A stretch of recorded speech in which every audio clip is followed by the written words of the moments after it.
Muitas pessoas acreditam que seja complicado escrever uma poesia. Em outros tempos a poesia era mais amada.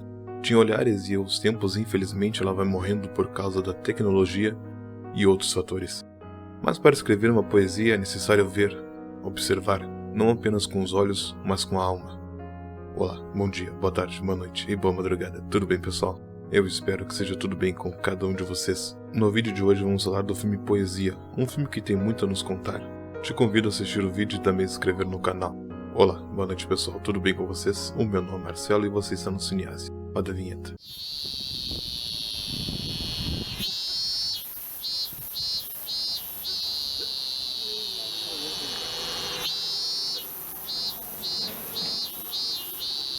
Poesia é um filme sul-coreano de drama do ano de 2010, com direção de Lee Chang-dong.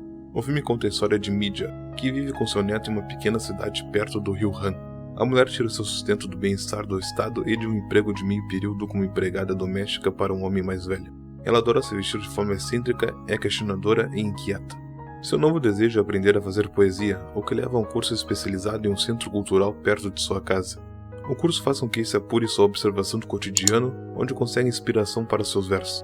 Paralelamente, ela precisa lidar com uma confusão causada por seu neto. Quando Midja sai do hospital um dia após um exame, ela encontra um homem que explica que é pai de um dos colegas de classe de Jung-hook, e que ele e outros 4 pais têm algo para conversar com ela.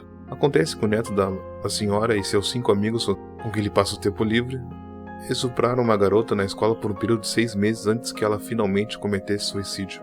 A menina anotou suas experiências em seu diário e agora os pais querem pagar à mãe da menina uma espécie de indenização para que a polícia não seja chamada. Midja não sabe lidar com essa revelação sobre o seu neto. Ao mesmo tempo, ela participa do seminário de poesia que aprende a ver o belo do mundo.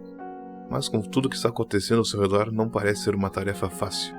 A desgraça não é pouca e o impulso paliativo ao belo que marca as aulas de poesia parece, à primeira vista, promessa de um nível tão nobre quanto a ineficiência diante do horror. Mas aos poucos, o diretor vai revertendo essa lógica, colocando essa crise à posição da realização artística diante do mundo. Pois Midja não consegue fazer poesia. Ela segue as orientações do instrutor, contempla a natureza, abandona uma reunião com os pais do colega ou neto para ir olhar o jardim e as flores. A poesia é contada em imagens calmas, muitas imagens estáticas, longas ou gravações com câmeras de mão. Nenhuma trilha sonora corre o risco de prejudicar a reivindicação do filme e a realidade. Como simplesmente está ausente, a história é contada com um senso aguçado do que é importante. Os personagens são verossímeis e revelam sua peculiaridade de maneira sutil. Acima de tudo, devemos nos perguntar por que eles estão agindo com tanta indiferença. Como Jung-hook, quando ele percebe que sua avó sabe sobre o seu crime. Ele ainda se encontra com seus amigos como se nada tivesse acontecido. Ele apenas parece desconfortável quando sua avó tenta confrontá-lo com seu crime. Os pais dos criminosos discutem algumas reuniões causais como recompensar a mãe da vítima e a maneira prática como lidam com o crime e as consequências que temem para seus filhos são terríveis. Poesia é um melodrama de acordo com o formato de gênero adotou na segunda metade do século passado do cinema. História prioritariamente femininas, de desarranjo adulto diante do tempo e do mundo em constante mudança. Os melodramas, questões cotidianas como não ter dinheiro para pagar alguma coisa, por exemplo, se revestem de importância vital não só para o personagem, mas também para o espectador. Revestem-se, por assim dizer, de poesia.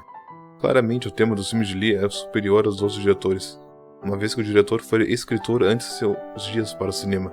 Pode-se imaginar que suas histórias tranquilas poderiam ter sido melhor no meio literário. O filme é muito interessante e muito bom, pois vemos a história de uma velha senhora que finalmente quer realizar o sonho e escrever um poema, mas é apanhada pela realidade cruel que a rodeia, na forma de seu neto que deveria ser parte de um crime terrível extremamente complexa e se desdobra em muitos níveis subliminares, de modo que ao mesmo tempo que a execução de 109 minutos parece muito mais curto do que esperaria de um filme do ritmo tão lento. A ideia do filme teve origem em um caso de uma vida real em que um estudante de uma pequena cidade foi estuprada por uma gangue de adolescentes. Quando o diretor ouviu sobre o incidente, teve um impacto sobre ele, embora ele não tivesse nenhum interesse em basear um filme em eventos reais. Mais tarde, durante uma visita no Japão, Lee viu um programa de televisão em seu quarto de hotel. O programa foi editado inteiramente a partir de fotos relaxantes da natureza. Um rio tranquilo, pássaros voando, pescadores no mar com uma música suave de fundo. E uma visão de uma possível longa-metragem começou a se formar, ou seja, havia inspiração dele. Ele disse, de repente lembrei-me daquele horrível incidente e a palavra poesia e a imagem de uma mulher de 60 anos surgiram em minha mente. Escrevi o personagem principal especificamente para Jeon Hee-hoon, uma grande estrela do cinema coreano nos anos 60 e 70. A mulher posteriormente expressou satisfação em como o papel era diferente do que ela normalmente representava no passado. Ela disse que sempre teve o desejo de mostrar às pessoas diferentes aspectos da atuação dela, e o diretor deu a elas a oportunidade para fazer exatamente isso. Como é que aquela senhora iria conseguir inspiração para uma poesia diante de uma realidade tão cruel? Uma realidade futura, principalmente ao seu neto criminoso. Nesse aspecto, nós temos o professor de literatura dela que fica explicando como conseguir uma inspiração poética. Ela diz que não consegue encontrar em lugar nenhum. A inspiração poética vai de pessoa para pessoa. Umas vê a poesia em coisas felizes, alegres, outras em momentos tristes. Momento em que parece que somos a visão que alguém sonhou, alguém que veio no mundo para nos ver e que nunca na vida nos encontrou. Porém, o verdadeiro segredo sobre escrever uma poesia não é a questão de ela ser difícil de escrever. O difícil é ter um coração para escrever uma poesia. É achar um coração capaz de escrever uma poesia. Bom, pessoal, o vídeo de hoje vai ficando por aqui. Eu espero que vocês tenham gostado. E se gostou, já sabe o que fazer. Deixe seu like, comentário, compartilhe. Muito obrigado e até a próxima.